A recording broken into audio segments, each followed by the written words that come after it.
కాంగ్రెస్ టికెట్పై ఎంపీగా పోటీ చేసిన అనర్హత వేటు వర్తించకపోవడం సిగ్గుచేటని మండిపడ్డారు. కాంగ్రెస్ పాలనలో శాసన వ్యవస్థే ప్రజాస్వామ్యాన్ని ఖూనీ చేస్తుందంటూ ఆవేదన వ్యక్తం చేశారు. కన్నతల్లే బిడ్డను చంపడం ఎంత పాపమో శాసన వ్యవస్థే ప్రజాస్వామ్యాన్ని ఖూనీ చేయడం అంతకంటే పాపమన్నారు. కాంగ్రెస్ కండువా కప్పుకొని ప్రచారం చేసినా పార్టీ ఫిరాయించలేదని చెప్పడం హాస్యాస్పదమని చెప్పారు.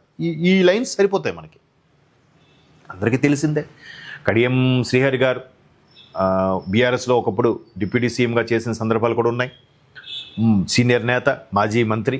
సో ఆయన ఇప్పుడు ఆయనతో పాటు దానం నాగేందర్ కూడా మాజీ మంత్రి. ఈ వ్యక్తులు కాంగ్రెస్లో చేరారు, కాంగ్రెస్ కండువా కప్పుకున్నారు. ఇవన్నీ వార్తలు మనం చూసాం. ఇక్కడికి వస్తే స్పీకర్ గారు పార్టీ మారలేదని ఒక స్టేట్మెంట్ ఇవ్వడం, స్పీకర్ స్థాయిలో ఒకటి సభాపతి అంటే ఒక న్యాయమూర్తి స్థానం అది. అటువంటి వ్యక్తి ఈ విధంగా వ్యాఖ్యానించడం అనేది కేంద్ర సహాయ మంత్రి బండి సంజయ్ గారు ఇది దారుణమని, ప్రజాస్వామ్యాన్ని ఖూనీ చేయడమే, కన్న తల్లే కన్న బిడ్డను చంపుకున్న చందంగా ఉందని దారుణమైన వ్యాఖ్యలు చేశారు. చూద్దాం మరి స్పీకర్ దీనిపై ఏమైనా స్పందిస్తారు.